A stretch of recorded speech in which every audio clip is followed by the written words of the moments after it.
Yo, what's up, guys? Bajheera here. I hope everybody is having a great time with Dragonflight so far. I absolutely am. And I wanted to make a quick video for you guys about my current Fury build because this one is pretty darn good, and it's a bit different than the way Fury has been played over the past couple expansions. Um, and I'm loving it. It feels very, very powerful defensively. It feels really, really good offensively still. And I think there's some really cool like synergies with the way that the talents work that make it a unique and awesome build. Also, I have like a teeny bit of a cold, so if I sound congested, sorry about that. And I just want to mention at the top of the video that from what I've seen, Arms is banging. It does huge, chunky damage. I've seen just like, Colossus Smash or like Warbreaker into Immortal Strike just two-tapping people. So it hits really hard. I think it's a little bit defensively weaker than Fury, which probably does make Fury more powerful overall. But the reason I'm playing Fury mostly is because I love playing Fury, not necessarily because Arms is bad. So just want to just mention that on the outset. Although I do think that this build right here may be the most powerful thing that you can do on a warrior at the moment. This build is an Annihilator Bloodthirst focused build, whereas I think historically Fury is more of like a Raging Blow focused thing. I still think that Raging Blow is good. I just think that maybe Raging Blow might even do more damage than this build. I need to do more testing with it. But I think that the offensive and defensive capability of Annihilator with Bloodthirst focus is pretty nuts. So let's go ahead and dive into the build. It's something that I've talked about before, but feel like I'd love to walk you guys through again with a little bit more detail.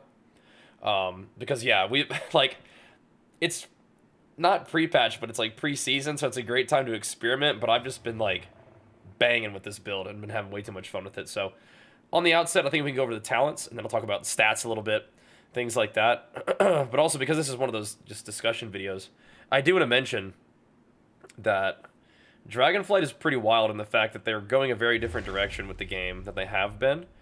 Dragonflight allows you to level a character in like a couple hours if you go fast, and then get a character fully geared for PvP in a couple hours if you win a lot of games. So the grind is not really very intense at all, at least in terms of getting yourself set up to be able to just like log in and play the game. So if you're watching this video and haven't tried Dragonflight yet, kind of on the fence, it's pretty fantastic, and it's a pretty big departure from the super grindy style that WoW has been, which I didn't mind. But now it's like, hey, if you guys want to have a bunch of alts, get him geared up quickly, get him leveled up quickly for PvP, go nuts. Like that's where we're at, so it's pretty cool. But anyway, not to get distracted too much. Let's start off with the warrior side of things. So you start off with Berserker stance by default. I think D stance is still worthwhile. The D stance side of the tree is pretty quick, so I guess we can go through that. So I do like intervene. You can drop it. You can drop intervene for like you can just go straight over here. You don't even need these talents if you really wanted to just like shave points, and you didn't even worry about intervene or D stance. Then you could just go straight to the leech and go down for the auto attack speed and things like that. But I think that D stance is nice to just have available. Just as like a pseudo defensive cooldown, you can just sit D stance for a second if you need to. It's sitting D stance is pretty good with this build too, and I think that you might end up seeing some melee cleaves where the Fury Warrior sits D stance and just applies their 40% Mortal Strike all game and is actually pretty effective with that, but we'll see. But then I think intervene is really nice because scooting around even in BGs, having mobility is nice. The leech is not that big of a deal, but I don't even really want to take Rallying Cry. I mean, we've had it for a while, but it's a 3-minute cooldown. It only gives you a little bit of health for a little bit of time, and it's on global. Like, there's so many times where you're like, oh, I used the global instead of rally, so my teammates died. Especially right now when the damage is so high. I don't know, bro. It might be kind of good though. We'll see. I think this thing is kind of fun for leveling. This thing could help, but it's only 5% more, and it only lasts 3 seconds longer. So I'm not in love with it. I'm mostly shaving these points off because I just want to take more stuff for damage. Auto attack speed increase for Fury is kind of a no-brainer. Stormbolt's definitely nice, not necessary. These talents are nice but not necessary. I was trying sidearm, and I do like it a lot, especially because of your auto attacks. You're doing so many auto attacks as Fury, so sidearm does kind of go off a lot. This might be 5% of your damage or something like that, maybe less. But I've also been experimenting with the cooldown of pummel being reduced and then doing more damage for, 10 seconds, it really is only 5% damage, so it's not that big of a deal. And I do think that, like, 5% damage for 10 seconds is kind of nice. You lock out somebody, then you get to, like, kill them and lock out. But sidearm's pretty nice, too. Either one of these is fine. I've been trying both. Sidearm's kind of like a spec it and forget it situation. There is some consideration to overwhelming rage. If you find yourself being rage capped, like, if you're not using rampage, as soon as you get enough rage, you are wasting rage potentially if you get over 100 rage at that point. This could, like, allow you to rampage at 100 rage and then have, like, another rampage, like, ready, sort of. But I think that's mostly, like, gameplay, right? Like, if you are doing a good job of spending your rage as soon as you can with rampage, then this doesn't really help you as much. Whereas sidearm is, like, always helpful. As long as you're auto-attacking something, it's always helpful. And so I think it's, like, the least situational, and it's still pretty good. Because I've definitely had people die from sidearm, like... So, I don't know. I think sidearm's still really good. This talent's cool. It's just hard to make room for it. And Stormbolt is always just a nice little stun. But, yeah, you could, like, shave this entire side of the tree if you really wanted to invest in more damage, like, down here. But the only thing is, it would be hard for you to get down there because you need to put the points somewhere else because you won't have access to these talents, actually. So, keep that in mind. But, anyway... Zerker stance, you start with this by default. It's not like, a crazy damage increase, but it's like if you're in D stance, your damage is actually nerfed by 20%. So you want to be in Zerker stance. Damage of auto attacks, very nice for Fury. Lots of auto attacks popping off. It also does reduce the duration of Fear, Sapphire, and Cap effects on you, which is cool. Dude, like, this is one of those things that we saw early on in the Dragonflight, like, alpha, whatever, and the talents have changed, but oh my gosh, look at all the stuff we get. We get Impending Victory, we get War Machine, we get, like, if you go down here, you get Double Time, you get so much nice stuff. You do need a talent for Berserker Rage. You can also do AoE Berserker Rage for your team. I haven't really used this very much, but I feel like it might be pretty dang good, because you can also make your teammates immune to fear. Like, you could pre-Zerker Rage something for your teammate or something like that, but I think mostly it's just used as, like, a breaker for your team, right? Like an AoE Fear, boom. You Zerker Rage everybody out of the AoE Fear, right? It's pretty wild. But I do like Piercing Howl a lot, too. But you could definitely go either way with that. I go ahead and grab the movement speed, just because one of the things I like about Fury is running fast, attacking fast. So this just sort of enhances that effect, which is nice. Obviously, we're going to want Heroic Leap. Going to go ahead and grab Spell Reflection. Going to grab Fear. The fact that I have this right now makes me think that my talents keep getting weird, because I actually don't want this talent. So I'm glad that we're doing this, because I don't want this thing. I'd rather put it here for Whirlwind damage. Then I'll spec the rest of this out. I think I would rather have Whirlwind damage, man. But anyway, you can take this. I just don't know why it keeps doing it. I feel like my talents get weird. But anyway, let's just go ahead and lock this in, because I think it just goes back to default loadout somehow. But anyway, that Fear Break thing is kind of troll, but it is funny. But I was also wondering why I didn't have this. Now I do, which I like this talent, and I'll talk about why. Anyway, good find, team. But we want Heroic Leap. We want Heroic Leap speed. I like Double Time. I go ahead and grab the Pain and Gain just for a little bit more healing. You could put a point somewhere else. You could put this point in anywhere above this. Like, you could probably put it in Slam. You could put it in a little bit more Rage. You could put it in one of these throws. Not having Shattering Throw does feel weird in BGs sometimes, but these super long cooldown, very specific utility things, I'm like, I'm not really taking those right now. I'd rather just do more damage. This isn't even a bad, like, damaging ability, but the fact that it does so much damage to shields is pretty good. And it's a pretty short cooldown, which is nice. Let's just go down the left side here, because this is pretty baseline. This is pretty important. So, armor increased by 20%. Armor is not really that big of a deal in the game these days, but it does increase your strength by a lot. So that's kind of nice. And then Avatar. It's good to have Avatar as Fury. Lock that in. I do like these talents, but I prefer the Odin's Fury one to the Recklessness one. Recklessness could be okay, but if you come over here, we're going to get a lot of Recklessness anyway, so I'd much rather have two uses of Odin's Fury there. And then we can go to the right side a little bit. I like the Heroic Leap movement speed. It's very nice. I'm not taking Bitter Immunity right now. I used to take Bleeds off, but now that it doesn't, I'm kind of less interested in it. Once again, very long cooldown. The 20% health heal is kind of cool. And it could be a situation where, like, if you're doing solo shuffle, like, the games are fast, and having more, like, super long cooldowns that are powerful, that reset every fight, like, that's kind of good. But right now, I'm like, I'd rather just take more damage. Love double time, man. It's so insane that we get to just have double time. I love it. I mean, of course, mobility has increased for everybody across the board, but it just feels so good to have double time as a warrior. I don't really need to explain why more charges of charge and less cooldown on charge is nice, right? Wild strikes, haste is increased, and your auto attack critical strikes increase your auto attack speed by 20% for 10 seconds. So once again, Fury loves auto attacks. This just gives you more haste, which is like one of your best stats, if not your best stat. And then, of course, gives you more auto attack speed when you crit with your auto attacks, which isn't super frequent, but it's not really that unfrequent either. I don't have very much crit chance, but this buff is still going to be up a good amount of the time just because you're auto attacking so frequently, right? Of course, you're dual wielding, 5% damage when dual wielding, pretty darn good. Cruel strikes, so crit chance isn't super important, and crit damage of execute isn't super important, but I do think that spear is your best bet for PvP. And if I didn't mention, I'll put it in the title of the video, this is a PvP build, right? We can do some PvE stuff as well.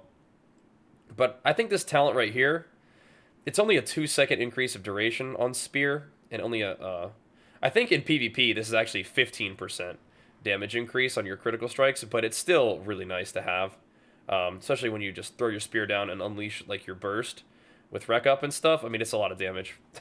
So I think it's worth. I don't necessarily know if I want to go through every talent and explain why I'm not taking it, but I could a little bit for you guys. I mean, this is going to be a long video. This is me talking about talents. Like, this is going to be a long video, guys. I like talking about this kind of stuff. I don't really use Slam very much, so I don't really need to invest in it. We don't have Raging Blow at all, so the fact that we're investing in a talent and only getting half the value out of it is not very good. Dragon Roar is cool, but it is nerfed in PvP, and I think a Spear does AoE damage like Dragon Roar does, except it locks people down. This bleed damage effect increases pretty cool, but I don't love it. And I think that's also just not as good as locking somebody down. This has CC and damage component, which is great. Don't need to really take the Whirlwind thing. I'm not respect for Thunderclap right now, and this is where it leaves you. So you do have points to mess with, right? So like I could take the point out of the Sphere thing. Maybe I think I could take this out for free. Maybe not. But there are ways for you to get Thunderous Roar if you wanted it. But I'm not really that interested right now. So I'll just do Spear, Avatar with Odin's Fury. Good to go. And that's the warrior side of the tree for now. There are definitely other things that you can play around with, but I like this setup right here. Because when you come over to the Fury side of the tree, you'll see that a lot of the things that we're doing with our auto attacks, auto attack speed, even buffing things like Whirlwind. It's like, why are you buffing Whirlwind? Let me show you. So, you start off with Bloodthirst. With the amount of haste we have, it's a 2.6 second cooldown, including the talent that we're going to take later. So, very short cooldown here. So you do take Raging Blow, because you have to, but you don't actually use Raging Blow. And let me go down the left side of the tree first, just to show you like what's up with that. So you take Improved Rage or Enrage, which is once again, these are all like it's not like you have to like pick and choose here. Like, these are things that you just take. But we can read through it just so you understand how the build works all together, which is really cool. Enrage gives you haste and movement speed, which is great. We're buffing our Bloodthirst damage. I'm not taking Bloodthirst always enrages you the first time you strike a target. This is probably good in BGs, and it's probably good in general, but I want to put points somewhere else. Primarily, I want to put this point here, so I can have Whirlwind Cleave stuff, or apply my, stuff. I'll show you why. So when you're enraged, your auto attacks can no longer miss. This is a big deal. Our auto attacks do big damage, and we want them to not miss.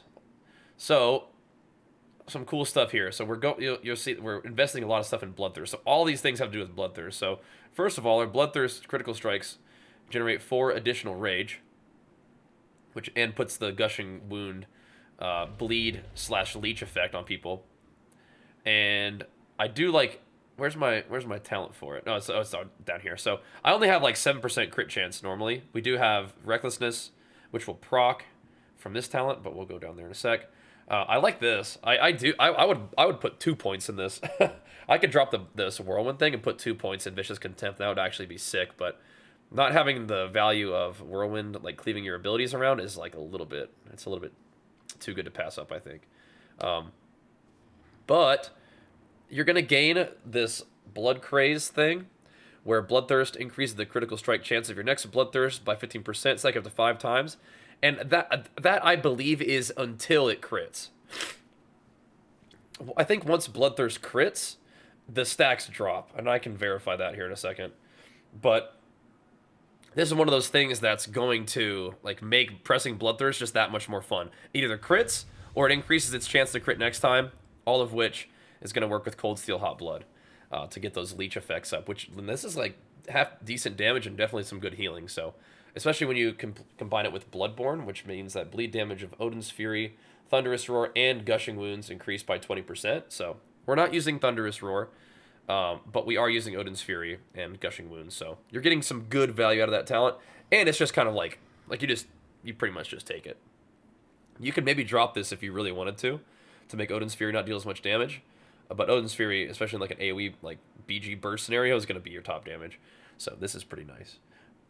Because remember, Thunderous Roar and this is good. Like, you could take Thunderous Roar, but the bleed synergy here is also nice. But I just still like Spear better. But we could play around with this more over time. See how it feels. But that Spear lockdown is so good. But I love to see the synergy of all the bleeds. Even though your bleeds aren't... Like, this is only bleeds up really frequently. But bursting harder is always nice too. Anyway, there's a lot of little like theory crafting and thinking about like what kind of build you want to put together and what you prefer with this kind of stuff, which I really like. But you're going to go down here to Deft Experience, which is Mastery Increase, which is nice, but then the huge thing is Bloodthirst cooldown is reduced by 1.5 seconds. So this is massive.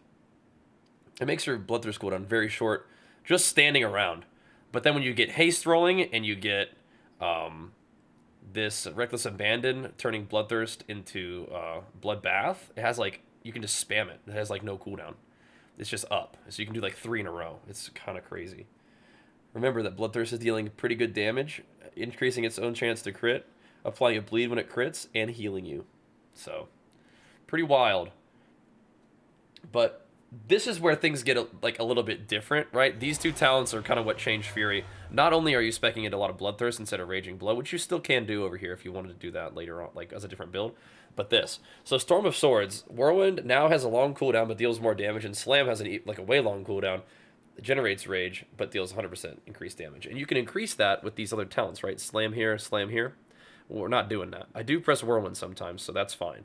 But Annihilator. So this replaces Raging Blow, and it makes your auto attacks deal extra physical damage and generate more rage. So you're not pressing Raging Blow at all. Your fillers are like, they're like Slam and Whirlwind, which is interesting. I'm on my mount right now, but me messing with my action bars also change, or my talents also change my action bars. But I'll show you that in a sec. So a lot of bloodthirsting, the occasional slamming, fairly frequent whirlwinding, but no Raging Blow, just a lot of bloodthirst, and then Rampage, obviously, and Execute procs, once because we have those in the tree. But Odin's Fury is back, and it's really nice. It's a 45-second cooldown, generates some rage, deals some upfront damage, and then a dot afterwards. And I have it spec'd to increase my auto attack damage and speed by 30%, which then becomes 15% PvP, but it's still good. I think Dancing Blades is a very nice buff to have up for like super rage generation and extra damage and stuff. But that's like the Bloodthirst side of the tree. I'm going to come down here through the middle here and check this out too. So Enraged Regen is back. 2-minute cooldown now though. But you can take both these talents, and I think you should. Warpaint, definitely you want to take 10% reduced damage while Enrage is up. And I really do like Invigorating Fury. You could not take it, but Enraged Regen lasting 3 seconds longer basically means 2 more massive like Bloodthirst to heal you, and it instantly heals you for 20% of your max health. So remember, you can use Enraged Regen in a stun. So if you're stunned and everybody's popping cooldowns on you, you can Enrage Regen, which will reduce the damage that you take, and heal you for 20% of your HP in the stun. Then you come out with Bloodthirst and heal yourself to full health. So as long as you're not CC'd or disarmed, like you're very, very self-healy during Enraged Regen. It's pretty wild. So I like both these talents. And then of course you're taking Rampage. That's like your main, rage spender. Keeps you enraged, does big damage, does cost, dang near a full rage bar, but that's what the rage is for. It's for Rampage. Frenzy is going to allow you to stack haste on a target. As long as you're rampaging the same target, it stacks up haste. Very nice. So this is talking about Raging Blow increasing the damage of your rampage. However, it also works with Annihilator. So Annihilator causes every strike of your next rampage deal an additional 2% damage, like up to 5%, rather than making rampage deal a whole bunch more damage with Raging Blow. But that's okay. Still nice, but it's not as hefty rampages as if you would get with Raging Blow. So that's what I'm saying. Raging Blow build is going to probably be a little bit bigger damage, a little bit spikier damage, but the fact that you're spamming Bloodthirst constantly is just like really good regen, and it deals pretty good damage still. So I like it a lot. It's fun and it's different because we've been spamming Raging Blow for a while, and so this is cool. Wreck, obviously your one of your big offensive cooldowns. Increases rage generation, increases your chance to crit, which is great. This is another one of those haste increase talents. 2% more haste is excellent. Raging Blow generates additional 2 rage, but so does Annihilator. Annihilator generates the same amount of additional extra rage as Raging Blow. So you're getting a lot of rage off Annihilator. Does it say anything? Yeah, it just says 4 rage, but I think that might be because of my talents. I'm not sure if it takes that into consideration. It might. But yeah, really nice steady rage gain. And this is huge. Reckless Abandon. I think Anger Management definitely is fun. I like it for PvE, just historically. But Reckless Abandon, making so the Wreck generating 50 rage is nice. It means that you can pretty much pop Wreck and Rampage most of the time, especially if you're macroing with Avatar and Odin's Fury. You're gonna just macro Rampage into your Wreck Avatar macro if you want to do that.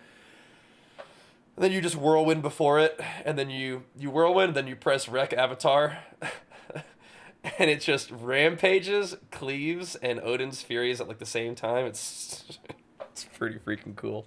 It's pretty cool. But it empowers your Bloodthirst to become Bloodbaths, which is awesome. Deals more damage, has even less of a cooldown. So you just do Bloodbath, Bloodbath, Bloodthirst, and just bang, bang, bang, and then you probably have another Rampage. So the momentum of the build is pretty wild once you get it going. And then we like Unbridled Ferocity. Rampage has a 20% chance to grant you Recklessness for 4 seconds.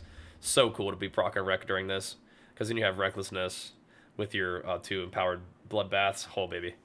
It is nice. It is nice. Like I said, once you get rolling, man, it's pretty wild. So on this other right side of the tree, we like Execute not costing rage and generating rage. We like Execute procking. It's still big damage for us and a nice little rage gen. While enraged, Raging Blow deals extra damage, and then Annihilator deals extra damage, so we want that extra Annihilator damage. You really, if you don't care about Whirlwind, you could just drop this and then put talents somewhere else. So you get guaranteed Enrage on your first attack.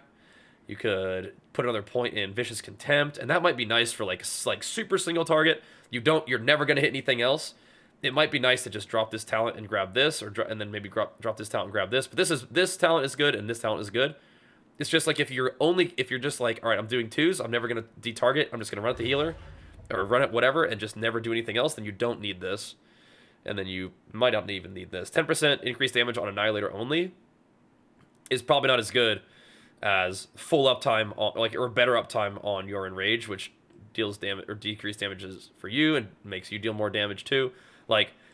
You can drop these 2 to do these 2 for much better single target, but that's what I mean. The talent trees there's some standard stuff, but you still have some wiggle room. I don't think that's one of those places that you do have wiggle room. I think that goes through all of our talents, doesn't it? I didn't really mention this, but this makes your Whirlwind make your next 2 attacks hit like up to 4 additional targets nearby. So whirlwinding before you rampage means that with Slaughterhouse, you're going to be putting your healing debuff on a bunch of extra targets, right? Which is pretty cool. It does a little bit less damage, but it's worth. But then it also makes Whirlwind deal a little bit of rage, generate a little bit of rage, which is nice. So for PvP talents, we're going Slaughterhouse for the Mortal Strike effect. This stacks up, like every rampage will give you 20% Mortal Strike, basically, up to 40%, which is pretty wild. It's a very short debuff, though. It only lasts 6 seconds, so it's easy for it to fall off, but if you can keep it going, it's a lot of pressure. Combined with big Fury damage and then 40% Mortal Strike, it's pretty wild. Battle Trance, I still use Battle Trance. I think Battle Trance is worse with Annihilator, but I still think it's worth using. So for Raging Blow, you just hit 2 Raging Blow in a row on the same target. Boom, Battle Trance is active. For Annihilator, you have to hit the target 8 times with Annihilator. So it takes a little while longer to get Annihilator Battle Trance rolling, but I still think it's good. And also, now that we have double time, Warbringer is so nice. The only thing about Warbringer, though, is it doesn't apply the Warbringer root effect until you actually, like, reach your target. So it's almost like people can jump your charge again.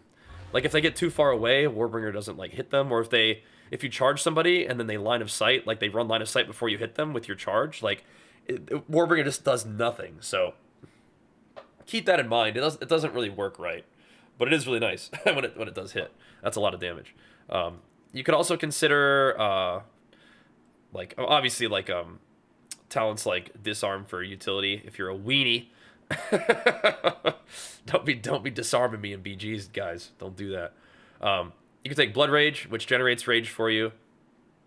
5% of your maximum health is nothing.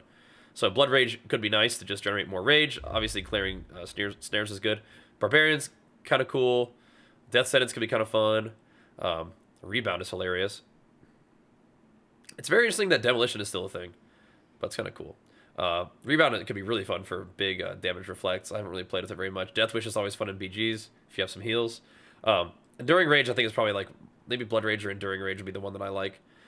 Because this increases the duration of your Enrage effect by 1 second baseline, and then Annihilator damage, not as crits or anything like that, just hitting somebody with Annihilator increases the duration of your Enrage by, half a second. And that's nice.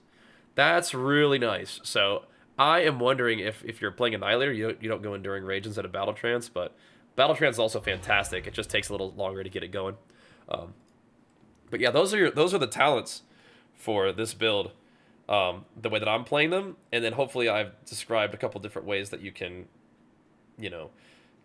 move a point here and there to make the build more your own, or understand where there's some wiggle room for different situations. But this is what I'm playing right now, and what I absolutely love. The Raging Blow build is still fantastic. I think Arms is still good and worth playing, but I'm just having a little bit too much fun with this, and I think once you guys get your hands on it and take it into BGs, or if you've already played it, you already know, like, it's really fun and really good. Just some basic stuff, like stats. I think that haste stacking is still fantastic. Haste is always good. Like, haste is good whether you're enraged or not enraged or whatever. I think that you could take every piece of haste verse gear from the BG vendor, and then whenever you can't get haste verse gear, do mastery verse, and that's great. I tried some crit. I think crit is fun, but I don't know if it's really worth dropping mastery for that. But what I'm actually thinking is that taking and prioritizing mastery even over haste may end up being the play, because you get so much haste from your normal build, and then hitting like 10% harder while enraged is a pretty big deal, especially because you're probably going to spend so much time enraged because of the way the build works. I'll keep messing with that. I think haste is a safe bet, but mastery may actually be like kind of like a sneaky secret OP thing. Not like secret OP, but like in the past you're probably stacking more like haste verse for Fury, but now doing some of the mastery could be good too. So let me show you guys just real quick how this works. So you pretty much charge in Bloodthirst, and now the first ramp is going to take a second, right? It takes like, okay, get the rampage going, but then once you start getting rampages rolling, it's going to start feeling a lot smoother, especially when you're in a BG, you're like charging around, and this is with no cooldowns up, right? You get the bloodbaths. Yeah, once things get rolling, you're like almost not even pressing any other buttons other than rampage and Bloodthirst. Drop the execute in there. But this is pretty sweet. And how I recommend you pop your cooldowns is like charge, get a whirlwind, throw your spear, and then press like wreck avatar, and it'll cleave your first rampage, which is hilarious because like it just explodes everybody. And then once your auto attack debuff is off from Odin's Fury, you can do another Odin's Fury to extend your rampage. But the reason I like Whirlwind is because I found myself pressing Whirlwind not only just to cleave, but it's kind of nice rotationally. Because it'll cleave your rampage stacks around, but it'll also cleave that bleed around too. So your gushing wound, which will help you with healing, but also damage. So Bloodbath deals a lot of damage. Spear's dealing damage. Odin's Fury dealt a little bit there, but ideally, like you're getting enraged before you Odin's Fury, but if you have it in this wreck avatar macro, which is very simple. I really like the video's already like a million years long, so I don't really want to go into stuff that's too crazy about like macros and stuff. But the rotation is pretty simple. It's a lot of Bloodthirst as like your main thing. You see how I had a 1.3 second cooldown there. Bloodthirst is your main thing. Using Slam to kind of slam and execute to kind of get your stuff rolling. But once you start having your first rampage, you get in a really nice rhythm. But yeah, I think like a nice no-brainer macro. This is not always what you... Sometimes you want to split your cooldowns. Because like, against like a Demon Hunter that has like super short blur, sometimes you pop wreck and they'll blur, and then you can like wait out the blur and then avatar afterwards. Or with the warrior, you pop wreck, they disarm you, and you wait out the disarm, and then you have your full avatar to do after that. So that's kind of nice. But anyway, it is fun to just macro like wreck, rampage, avatar. Because then, like I said, you can do that thing that I was talking about where you get your first Blade Storm, or your first Whirlwind up. Ideally, you get enraged, right? Then you throw your spear, and you're just cleaving everybody the whole time. Because, once again, as Fury, you deal more damage when you're enraged, so you want that. But yeah, sometimes it's like literally one Bloodthirst, and then you're just enraged again. Or not enraged, you're just ready to rampage again. Which is kind of wild, right? This is AoE, but still. I mean, a lot of times in BGs you are AoE, so like having one global before you can rampage again is kind of insane. And I think this, I mean, it has a similar effect even like single target. Like as long as you're like charging around, and especially once like Battle Trance gets going, right? That's like just 3 Bloodthirsts in a row. Then you're just enraged again. So you really like Slam is on your bar, but you really don't need to press it, except for that first thing, and you know, maybe single target there. But putting a bunch of points into it make it deal more damage isn't really that big of a deal. And you can always Whirlwind too, just to fill the gap and just to get yourself a little bit more rage to get to the next rampage. But the rotation is very straightforward, very simple. Oh, now you're gonna see those big Bloodthirsts because they're low health, yeah. And remember, every time I'm pressing Bloodthirst, I'm healing for 3% of my HP too. There's a lot of like self-healing out there, and like a lot of classes have like some of that like self-heal and, you know, defensive cooldowns. So like Shadow Priest feel tanky, like every DPS feels a little tanky, but Fury Warrior definitely has that too, right? So the in-combat durability and regen is pretty nice. And it just feels a ton of fun to play. Like all your like big cooldowns are on 1.5 minutes. You have like the baby version of it, you know, after 45 seconds. But yeah, Spear, Avatar, Wreck, Odin's Fury popping off is like a really fun feeling. Get enraged. Oh, Spear, big damn. Then you're just rampaging like crazy. So I cannot wait to play this in Arena. I think this will be like so much fun. I think I pressed Whirlwind like too much. It's just fun to cleave all your damage around. And if you're in there just playing super single target, then it's gonna be even, you know, more pressure on like a healer, right? But yeah, it's crazy fun right now. So I know it's a long video, but I wanted to make it for you. And if you guys ever watch a Bajheera like talent build guide, you know I'm gonna be theory crafting and talking about it for an hour and a half anyway. So you knew what you were getting yourselves into. And if you made it all the way to the end of the video, thank you so much for watching. Hope you enjoyed. We go over this kind of stuff all day on stream too, so make sure you guys subscribe on YouTube, enable notifications, show the video some love. Do the same thing over there on Twitch. Follow on Twitch, enable notifications on there. We're live pretty much every day, gaming, gaining, having a good time with Dragonflight right now for sure. Hope you guys are too. Thank you so much for watching. Hope you guys enjoy the build. We'll see you guys next time. We'll see you on stream. Peace.